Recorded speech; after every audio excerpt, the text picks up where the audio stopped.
Customer Relationship Management, CRM, is the latest and greatest way to manage your business's relationships with your customers. In essence, a CRM is simply a computerized database that tracks information about customers.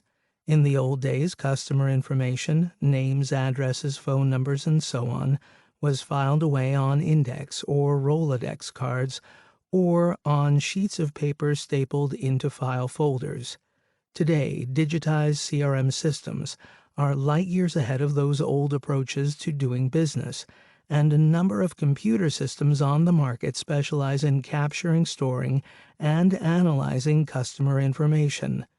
Here's a list of the functions you'll find in a typical CRM system: company and contact management, lead management, activity management, opportunity management, charting, reporting, email marketing and mailing list management, sales forecasting, Microsoft Outlook email integration, notes, business intelligence management.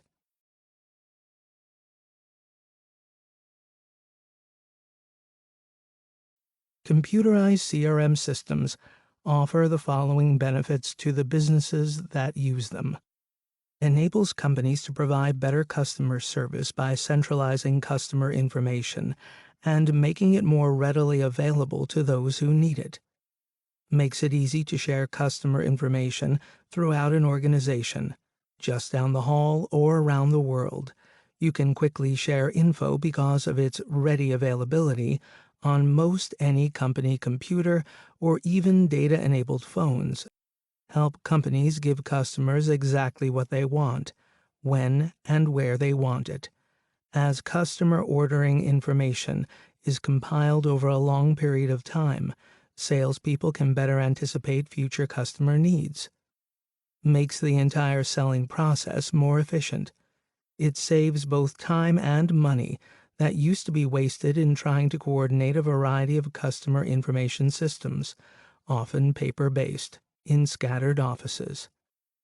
Helps companies retain their current customers by keeping them satisfied while they search to find new ones.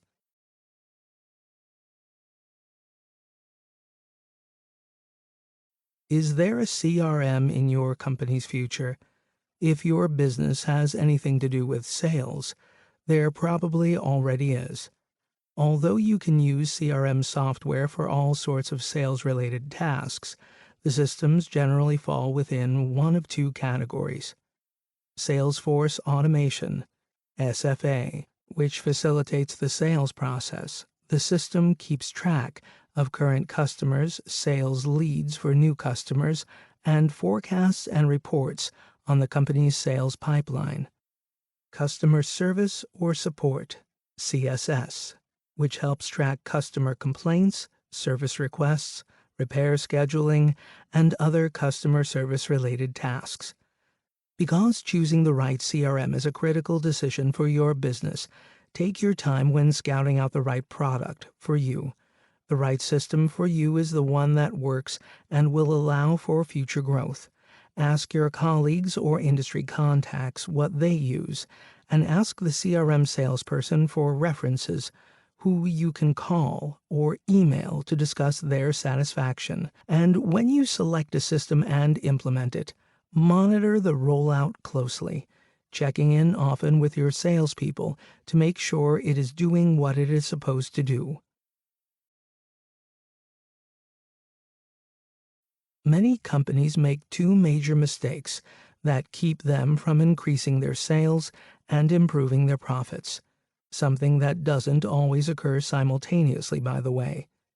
They trap themselves in a continual cycle of scrambling to find new customers. They spend enormous amounts of time and money trying to keep all their customers. Both strategies tend to backfire. Experts often say that 80% of a company's sales and profit come from just 20% of its customers. If this is indeed the case, it makes sense to do whatever you can to retain your very best customers and to quit wasting time on your very worst customers, the ones who spend the least money but cause you the most headaches. The following sections discuss how you can build relationships to hang on to your best customers, as well as identify your bad customers so you can get rid of them. Who are your best customers? Very simply, they're the customers who account for the greatest percentage of your sales. The loyal repeat customers who cost you the least to maintain and send more dollars to your bottom line. You like these customers. If you adopt a good customer relationship management (CRM) system, finding the best customers and the worst ones will be easy. You can devise your own measures for determining who's a valuable customer, but one way to do it involves statistics. This suggestion is for people who like to crunch numbers. For the rest of you, look at the total revenue generated by the customer and the frequency of its purchases. Compare those figures against other customers. You may decide to take the top 25% of your customers and see what they contribute to your total revenues. Okay, back to statistics. For a moment, look at each of your customers as a series of transactions over time. Now follow these steps. 1. Calculate the present value of future purchases based on the customer's buying patterns to date. 2. To that number, add the projected value of referrals from that customer. 3. Subtract the cost of maintaining the customer, costs from advertising, promotions, and so on. The figure you calculate is the customer's lifetime value to your company. Although you shouldn't use lifetime value as the only determinant as to whether you should keep a particular customer, it is a key consideration. Identifying your best customers is just the first step. You need to find ways to encourage them to remain your best customers.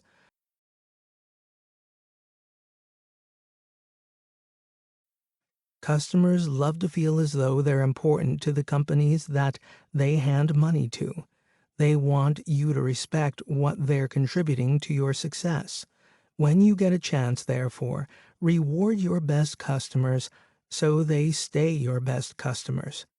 After you identify your best customers and do what you can to reward and keep them in the short term, you should consider how to keep them happy for life. The strategy we recommend is based on the characteristics of this new business world we live in. If you apply this win-win strategy in your business, you'll sell to satisfied customers who keep coming back for more. Specifically, the strategy is centered on 4 principles of the new marketplace, which we describe in the following sections. Owning your market. To be successful in business today, you have to create your own niche in the market and be the leader. When you're the market leader, people look at you differently.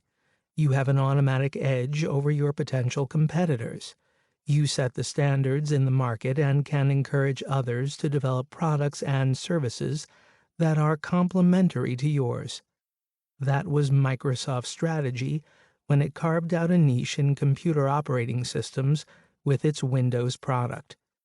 If you find that competitors aren't meeting certain customer needs in your industry, you found a niche that your business can serve. Positioning your company. Products come and go, but if you run your business correctly, your company will last for a long time. Therefore, it makes sense to spend as much or even more time positioning your company in the market than your products and services. Positioning is attempting to control the way customers perceive your company and its products and services. Taking a proactive approach to positioning your company is important, because if you don't position it, your customers, distributors, suppliers, and competitors certainly will, and they may not position your company the way you want. Remember, with positioning, perception is reality. Whether what's perceived is true or not, the customer makes decisions based on his perceptions, so it's important that the perception of your company and its products and services is a positive one. Customers can perceive 2 identical products differently depending on how they're marketed. For example, you've probably seen a brand name product in a store located right next to a generic brand that has the same ingredients. Many consumers purchase the name brand for more money just because they perceive a difference, even though one doesn't exist. Mass customizing. One great benefit of technology is that it allows businesses to customize their products and services to meet the specific needs of customers. Mass customization is giving your customers what they want, when they want it, and in the specific way they want it. Anything that can be digitized can be customized. Manufacturers that use computer-aided manufacturing techniques, for instance, can program in customer changes by pushing a few buttons. Here's another example. Companies that produce written documents can easily customize wording to speak directly to specific customers.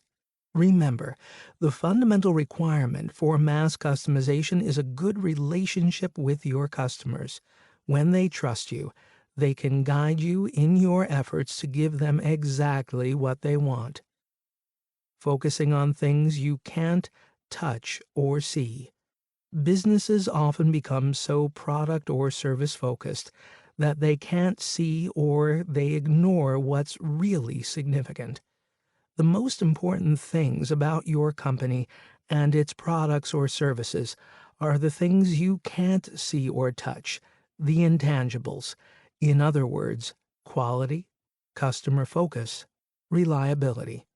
Remember, when your competitors start competing based on price alone, the only way you can gain an advantage is by adding value with intangibles.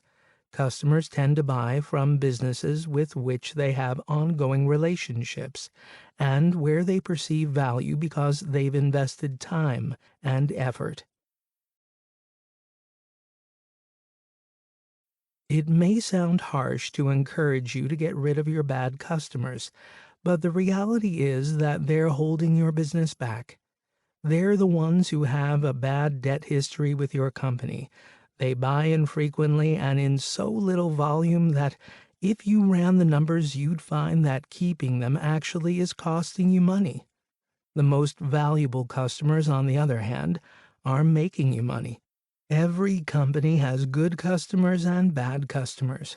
Your goal is to keep the good customers and get rid of the bad ones. There are two key ways to get rid of your bad customers. Convert your bad customers into good ones.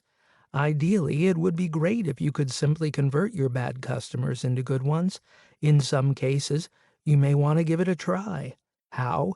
Sometimes you just need to give a bad customer a wake-up call to let them know that the party is about to end. Or you can try giving your bad customers special incentives to buy more of your products or services, such as a one-time discount for signing on to a long-term buying program. Fire your bad customers by refusing to do business with them. Unfortunately, some bad customers aren't worth saving. These customers will be bad forever no matter what steps you take. Do what you can to identify these customers as soon as you can, and then simply refuse to do business with them. You don't need to be nasty about it, just tell them that they need to find other companies to do business with. The breakup may sting for a little bit, but short-term hurt is well worth the long-term gain to your business.